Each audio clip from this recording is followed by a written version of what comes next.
to global stability. Both assured Americans they have a plan to bolster the economy, starting with Republican hopeful Mitt Romney, who promises to level the playing field by getting tough on China. On day one, I will label China a currency manipulator, which will allow me as president to be able to put in place, if necessary, tariffs where I believe that they are taking unfair advantage of our manufacturers. Hello, Virginia! Fighting to win a second term, President Obama says U.S. trade has increased significantly under his leadership. So has China's undervalued currency, which he says has risen 11% since he took office.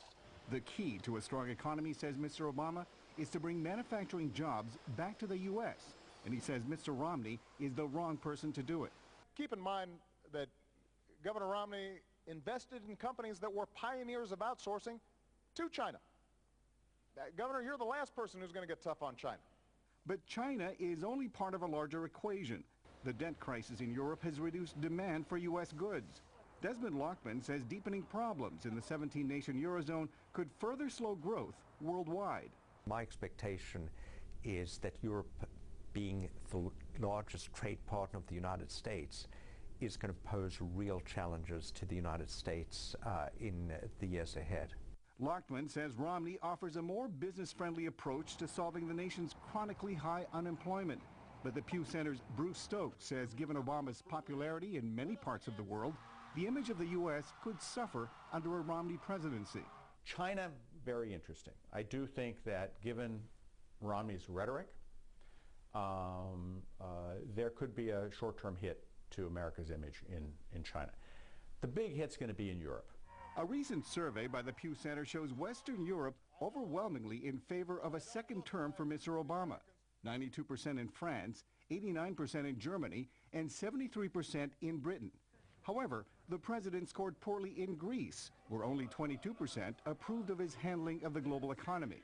Whoever wins, Lockman says there's a lot at stake, particularly if a divided Congress is unable to agree on drastic spending cuts at the end of the year. If things go wrong in the United States, that would certainly have huge global ramifications, particularly right now, is with the rest of the world not being in good shape.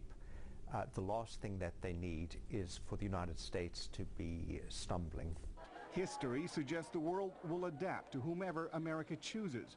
What is clear, say experts, is that the outcome will shape economic and geopolitical attitudes around the world for years to come.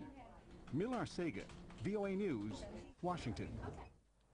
Now, 4 years after President Obama became America's first black president, the Obama mania that swept across Kenya, his father's homeland, appears to have waned somewhat.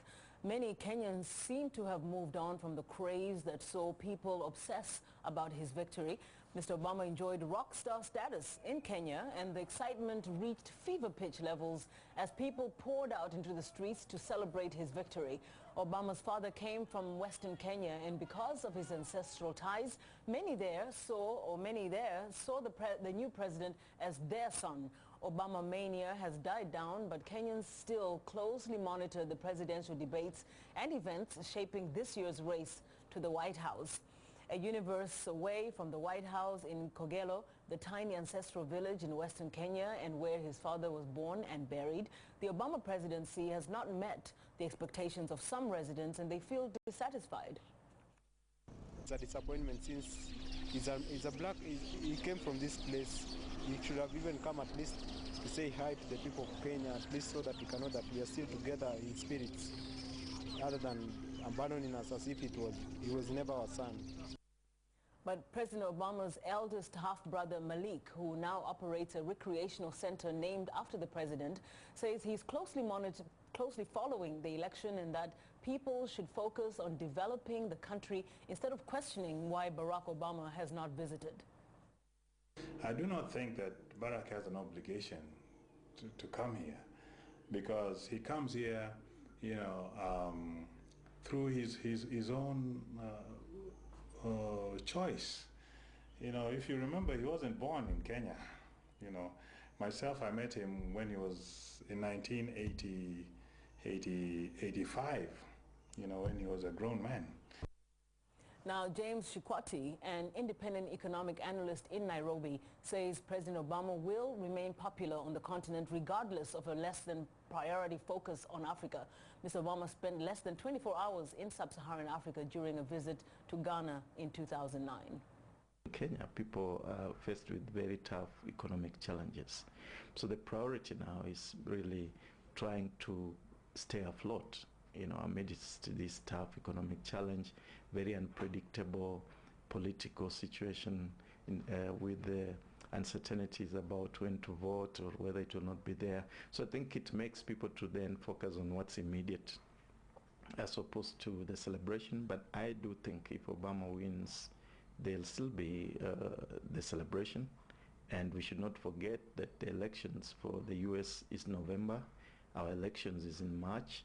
So I would not be surprised that if there's an Obama win starting December going forward, there's going to be a momentum of now Obama again resurfacing.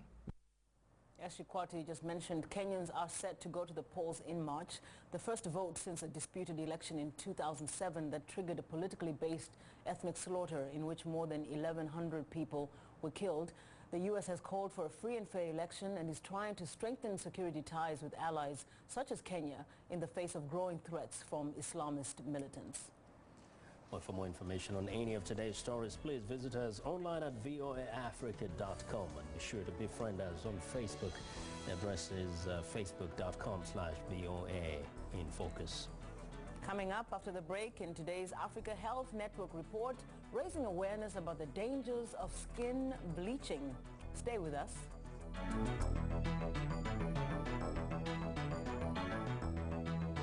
This is On Assignment.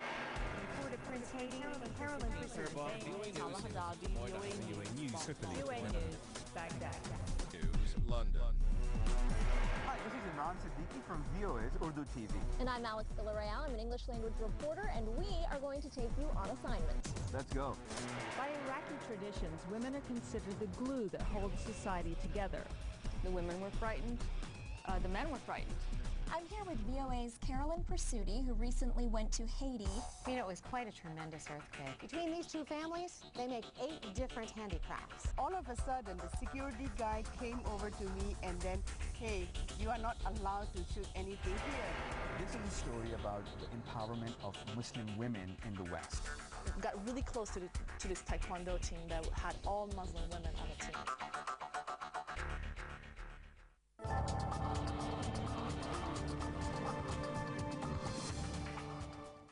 Welcome back. You're watching In Focus. Welcome. It's time now for Africa Health Network segment. Lino Mudo is off today. Now, lightening the skin is a common practice in Africa, where the sale of skin lightening products is legal in many countries, but the use of these creams is not safe. In Senegal, activists are sounding the alarm about these products while spreading a message of empowerment. Lino Mudo has more in this Africa Health Network report.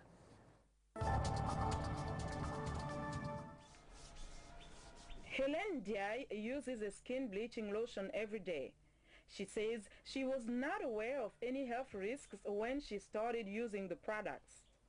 It is because I used to see my friends bleaching their skin, so I also started myself. But I can now see that it is not good because it affects my face and some parts of my body. I'm even trying to stop by using weaker products. Skin lightening is a common practice among women and some men in many parts of the world. But experts say the products used often contain hydroquinone and mercury, two powerful toxins.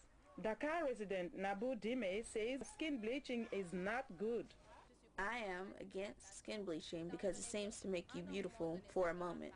But with time, it can destroy your body. It can bring you diseases like cancer and skin infection. Many users of skin bleaching products feel that lightening their skin will enhance their beauty. In some cultures, men are said to be attracted to women with fair skin. But Dakar resident Hassan says he prefers natural beauty. What I like about a woman is when she's natural, whether she's naturally fair or naturally dark. Experts have linked skin lightening to various side effects such as excessive darkening of the skin on the finger joints, atrophy of the skin, stretch marks, infections to system-wide